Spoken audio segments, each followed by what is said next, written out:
ఆత్మీయులైన YouTube ప్రేక్షకులకు నమస్కారం. నా పేరు డాక్టర్ చిరుమామిళ్ళ మురళి మనోహర్. ప్రపంచవ్యాప్తంగా ఉన్న మిమ్మల్ని అందరినీ ఇలాగా ఈ యూట్యూబ్ ద్వారా కలుసుకుంటున్నందుకు ఆనందంగా ఉంది. చక్కగా మీరు స్పందిస్తున్నారు, రెస్పాండ్ అవుతున్నారు, ఎస్ఎంఎస్లు చేస్తున్నారు, ఈమెయిల్స్ చేస్తున్నారు. అన్నిటికీ మించి ఈ కంటెంట్ని ఈ మొత్తం ఈ వీడియోలని మీ సర్కిల్స్తో, మీ ఫ్రెండ్స్తో, మీ బంధుమిత్రులతో షేర్ చేసుకుంటున్నారు. అలాగే మీ అభిప్రాయాలు పోస్ట్ చేస్తున్నారు. ఇంకా ప్రధానంగా మీకు కలిగేటువంటి అనుమానాలను అడుగుతున్నారు. చాలా చాలా సంతోషం, చాలా ఆనందంగా ఉంది. పోతే ఈ కార్యక్రమంలో మనం తెలుసుకోబోయేది పెళ్లి రోజు చాలా ముఖ్యమైన రోజు. అయితే దాని ముందు రోజు ఎలాంటి జాగ్రత్తలు తీసుకోవాలి ఇది తెలుసుకుందాం. పెళ్లి రోజే కాదు, ఏదైనా ప్రత్యేకమైన సందర్భం, బర్త్డే కావచ్చు, రిసెప్షన్ కావచ్చు, ఇలాగే స్పెషల్ అకేషన్స్. ఈ అకేషన్స్లో ప్రతి వాళ్ళు కూడా, ముఖ్యంగా అమ్మాయిలు, చక్కటి చుక్కలాగా కనిపించాలని అనుకుంటారు. ఎందుకంటే అది ప్రత్యేకమైన రోజు, జీవితంలో అరుదుగా వచ్చే రోజు కాబట్టి. అందుకే ఇలాంటి సమయంలో ప్రత్యేకంగా కనిపించాలి అన్న అభిప్రాయం చాలామందికి ఉంటుంది. ఇది సహజం కూడా. కానీ కొన్ని చిన్న చిన్న తప్పులు చేస్తారు. దీంతో అందం దెబ్బతింటుంది. తీరా ఆ రోజు చక్కగా కనిపించాల్సింది పోయి లైఫ్లెస్గా, డల్గా కనిపిస్తారు, అలసిపోయినట్టుగా, నిర్జీవంగా కనిపిస్తారు.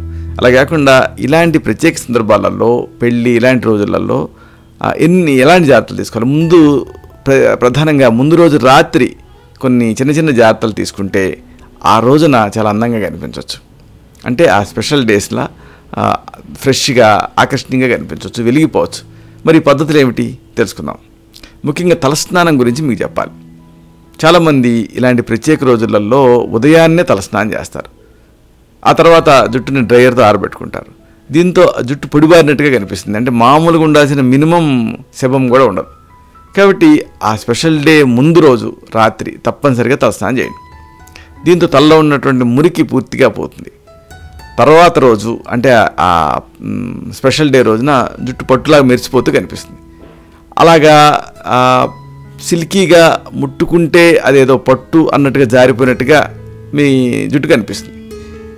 అయితే ముందు రోజు రాత్రి తలస్నానం తప్పకుండా చేయాలి. ఇక కొన్ని సందర్భాల్లో ఆ రోజు కూడా తలస్నానం చేయాల్సి వస్తుంది, ఆ స్పెషల్ డే రోజు కూడా. అప్పుడు ఉదయాన్నే తలస్నానం చేసినా ఆ రోజున ఆదరాబాదరాగా చేస్తారు చాలామంది.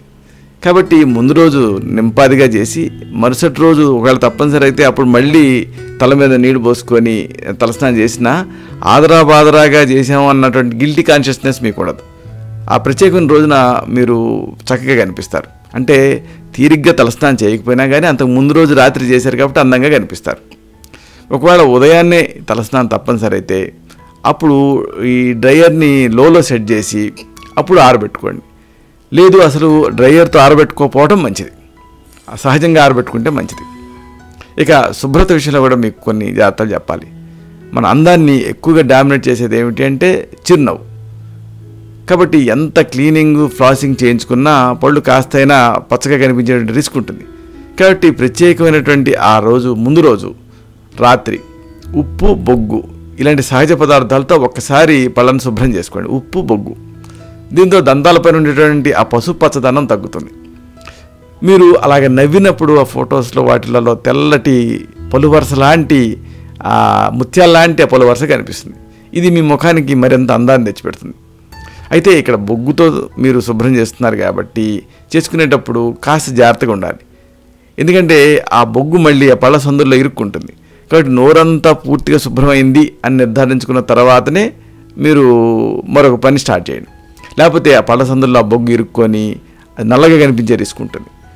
ఇక మరొక విషయం, మాయిశ్చరైజింగ్, తేమ ముఖ్యం. ఇలాగా ఈ పెళ్లి రోజున ఆ స్పెషల్ డేస్లో మీ ముఖం అందంగా, ఫ్రెష్గా మెరిసిపోవాలంటే దానికి తగిన మాయిశ్చరైజర్ రాయాలి. ఒకవేళ సహజ పదార్థాలు రాయాలనుకుంటే కొబ్బరి నూనె, తేనె ఇలాంటివి వాడచ్చు. కాబట్టి మీ చర్మతత్వానికి సరిపడే ఈ మాయిశ్చరైజర్ని ఎంచుకొని ఆ ప్రత్యేకమైన రోజు రాత్రి తల నుంచి కాళ్ళ వరకు పూర్తిగా రాసుకోండి. దీంతో మీ శరీరం ఎక్కడా పొడిబారిపోయినట్టుగా కనిపించదు. అయితే చర్మానికి కేవలం బయట నుంచే మాయిశ్చరైజింగ్ ఇస్తే సరిపోదు, డీప్ ఇన్సైడ్ లోపల నుంచి కూడా తేమను అందించాలి. కాబట్టి దీనికోసం వీలైనంత ఎక్కువ నీళ్ళు తాగండి. అయితే శీతల పానీయాలు, కూల్ డ్రింకులు ఇలాంటి వాటికి మాత్రం దూరంగా ఉండండి. చక్కగా పచ్చి కూరలు తినండి. అలాగే డీప్ ఫ్రైలు మానేయండి. ఇలాంటి జాగ్రత్తలు తీసుకుంటే సరిపోతుంది. ఇక స్క్రబ్బింగ్ విషయంలో మీకు కొంత చెప్పాలి. ఇలాంటి ప్రత్యేక సందర్భాలలో స్క్రబ్ చేయడం మంచిది కాదు, ఎందుకంటే చర్మం పొడిబారినట్టు తయారవుతుంది. అయితే కాస్త మైల్డ్గా చర్మాన్ని రుద్దుకోవడంలో తప్పు లేదు.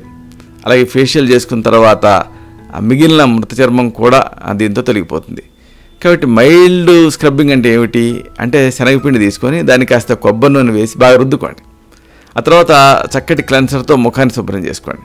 దీంతో చర్మం పైన మృత చర్మం తొలగిపోతుంది, అలాగే తగిన మాయిశ్చరైజేషన్ కూడా అందుతుంది.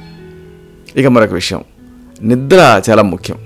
ఇలాంటి ప్రత్యేకమైనటువంటి సందర్భాలలో ముందు రోజు రాత్రి చాలామంది మెహందీలు పెట్టుకుంటూ ఉంటారు, ఫ్రెండ్స్తో గడుపుతూ ఉంటారు, మేకప్ని సిద్ధం చేసుకుంటూ ఉంటారు, సూట్ కేసులు ప్యాక్ చేసుకుంటూ ఉంటారు, ప్రయాణాలు, బంధువులతో మాట్లాడటం ఇలాంటివన్నీ చేస్తూ ఉంటారు. ఇవన్నీ మీకు తప్పనిసరి అయినప్పుడు ముందుగానే చేసుకొని తప్పనిసరిగా ఒక 8 గంటల పాటు నిద్రపోండి. 8 గంటలు క్యాలిక్యులేట్ చేసుకొని ఎట్టి పరిస్థితులను వీటన్నిటినీ 8 గంటల తర్వాత ఆఫ్ చేసేసేయండి. 8 గంటలు ఉండేలాగా నిద్ర చూసుకోండి. లేకపోతే ఆ పెళ్లి రోజు, ఆ ప్రత్యేకమైన రోజున ఆ కళ్ళ కింద నల్లటి వలయాలు కనిపిస్తాయి, అలుపు మీ మొహంలో కనిపిస్తుంది, నిర్జీవంగా కనిపిస్తుంది మీ ముఖం. కాబట్టి ఈ పెళ్లి రోజున ఫ్రెష్గా కనిపించాలంటే అంతకు ముందు రోజు రాత్రి కనీసం 8 గంటల పాటు నిద్ర ఉండేలా చూసుకోండి. ఇలా పాటిస్తే మీ జుట్టు, మీ మొహం చాలా మెరుస్తూ కనిపిస్తుంది. చూసారా, ఇలాగా ఈ పెళ్లి రోజున లేదా ప్రత్యేకమైన సందర్భాలలో మీరు బాగా కనిపించాలంటే అంతకు ముందు రోజు రాత్రి ఇవి పాటించండి. మనం ఆ బాణాన్ని ఎంత వెనక్కి లాగుతామో అది ధనస్సు అంత ముందుకు వెళ్తుంది. అలాగా ఆ ముందు రోజు మీరు తీసుకునే జాగ్రత్తలే ఆ ప్రత్యేకమైన రోజు మిమ్మల్ని అందంగా కనిపించేలా చేస్తాయి. ఇలాంటి మరొక ఆసక్తికరమైన విషయాన్ని తిరిగి ఇదే కార్యక్రమాల పరంపరలో మనం కలుసుకున్నప్పుడు సవివరంగా, సహేతుకంగా, సమగ్రంగా తెలుసుకుందాం. శతం జీవ శరదో వర్ధమానః, శతం హేమంతాన్ శతం వసంతాన్. 100 శరత్తులు, 100 హేమంతాలు, 100 వసంతాలు వర్ధిల్లుతూ జీవించండి. శుభం.